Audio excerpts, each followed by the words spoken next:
everyone, and welcome to the Koala Club Podcast, a podcast made by and for international students in Australia. I am Kevin. And I am Trang, and we talk about everything education, work, and lifestyle for overseas students in Australia. Hello, welcome back to the Koala Club Podcast. How are you, Chan?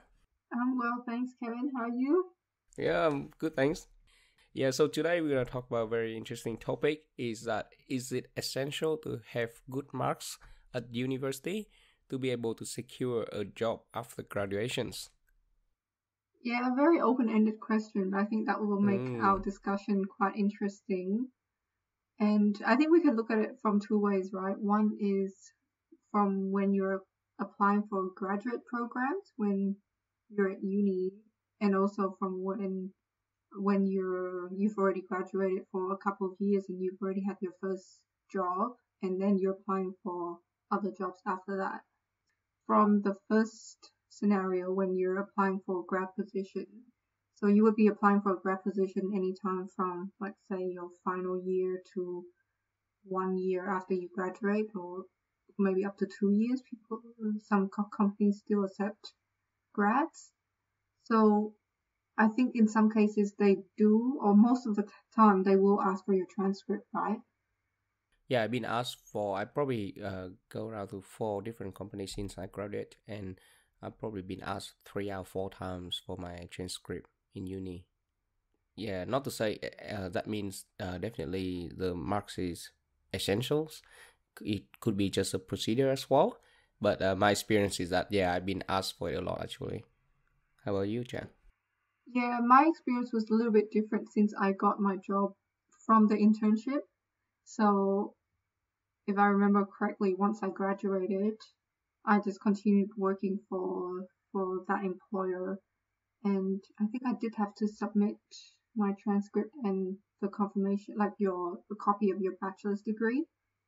So I guess I haven't had the experience of applying for grad positions.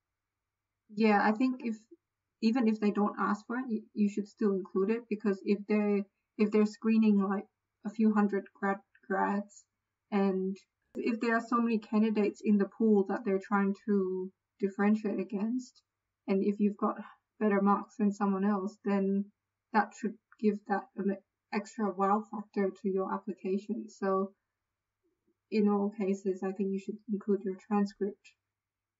So that's a real question. Is it like, what if somebody got bad marks? Like, what if somebody not have good marks? Would you would you still include the transcript, or you try to hide it? Well, in that case, if the job application doesn't require a transcript, then you don't have to attach it. Then you just attach your bachelor's degree. Yeah, that's right. And if they ask about it, you can talk about it later. But if you don't really have an idea, or if you feel really, really insecure about your marks, for example, then you may choose not to attach it if they don't ask for it. I think that's a fair way to go. If you have rather good marks and you feel like it can give you a better chance, definitely attach it. So talking about this question, I have like kind of mixed feelings. There were times when I say, no, marks doesn't matter, marks don't matter. You can be having bad marks and still have good job. But now that, joining the workforce for a few years and kind of grow up a little, I feel like my answer is like yes and no. The good marks is not like the only thing to help you secure a job after graduation, but it's definitely one of the big factors that can help you get a good job after graduations.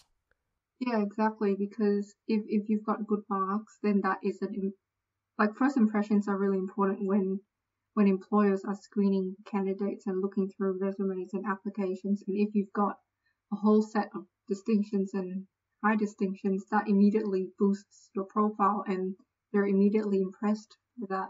So in all cases, I think you should always strive to get the best mark you can at uni, but don't beat up yourself if you've tried your best and somehow things don't turn out the way you planned and you got a bad mark for one subject. That's all right as well, because I think marks are important, but they don't determine everything. in the job application. Like, I mean, employers would look at other things too, right? Like, if you did really good extracurricular activities where you were president of a club at university, that is a wow factor too. Or say you've had other work experience or other internships that can support your application. So I think, yeah, being an all-rounder is important, but marks are important as well. But it's not like, yeah, the end of the world if you don't get good marks in a couple of subjects.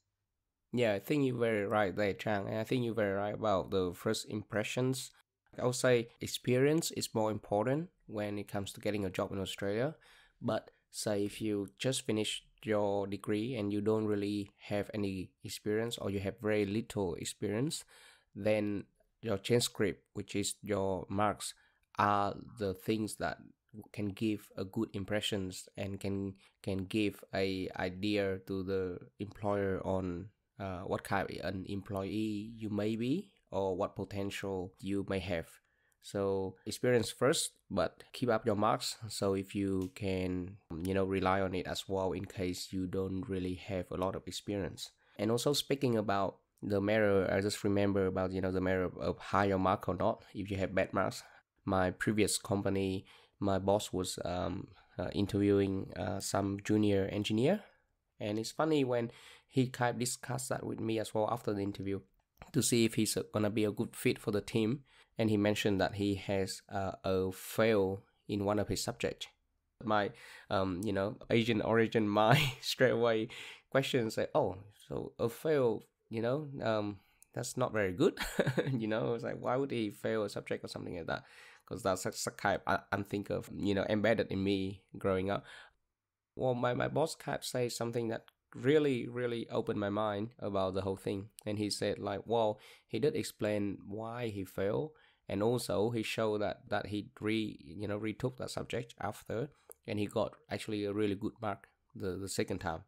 So my boss, he actually said that shows that he learned from his mistake and he picked himself up again and he acknowledged his mistake and he's not afraid to talk about it. So that show good character on if he is at work and make a mistake, he can own up to it and he can learn from the mistake and do a better job next time. And that actually really opened up my mind right there. And I was like, oh yeah, that's a whole another perspective. So it depends on how you conduct yourself as well, how you talk about it and discuss about your bad mark.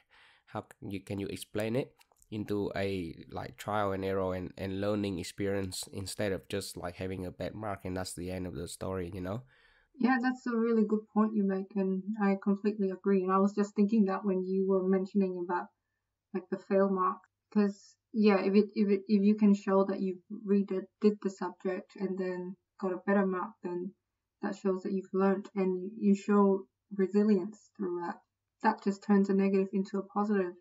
Also, to your point about how you conduct yourself in the interview, because that's the second stage or could be the third stage in the job application process. Maybe they might give you a chance to progress your application through and they might want to just meet you to see how you are as a person.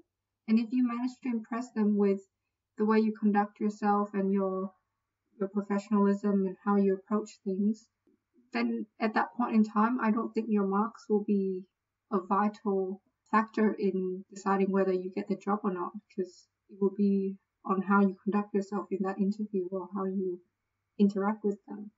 Yeah, absolutely. I would say your marks, especially if you can get really good marks, it's kind of lead you to, different doors, could lead you to different opportunities because a lot of top companies in Australia, when they hire for graduate, the first thing they look at is actually your mark because you wouldn't have much experience during university when you study. Most of people don't. They would pick up the one with good experience first, but then they would look at the rest and try to differentiate them with either you have good marks or not. So I would say it leads you to a lot of doors, but then what is up to you to have the keys to open those doors, whether it's your interviewing skill, the way you show your professionalism, like you said, and the way you show your passion, and the way you can, make the employer feel it. that is up to you after that. So the mark can only lead you to the doors, but it's up to you if you can open those doors or not. Well said. I think that sums up the answer to the question nicely, Kevin. And yeah, there is no right answer to this question, but yeah, everyone's different as well. So just try your best, and you will get there. Yep, and don't beat yourself up too much if you have a not so desired mark. I know, I learned from our mistake. I'm sure we feel very bad in the past when we just have just little bit of bad mark during our study years. So yeah, pick yourself up and keep moving forward. Yeah, and final point on this is, I think they say that your first job is always probably going to be your hardest job to get, because once you get that first job, future jobs will be a lot easier to go for because you have that experience, and by then marks won't matter as much. So Yeah, definitely, that's the truth. Okay, so hope you guys enjoy this episode, and it's gonna be more a similar style episode like this when we just have a general conversation and discuss about the things that we got asked most, or the things that international students wonder about the most in Australia. thanks for tuning in, guys, and if you haven't already, please follow and like us on Facebook and Instagram at the Koala Club Podcast. And don't forget, we have a YouTube channel now, so do check us out and subscribe to our YouTube channel. Thanks, guys, and thanks, Kevin. Thanks, guys.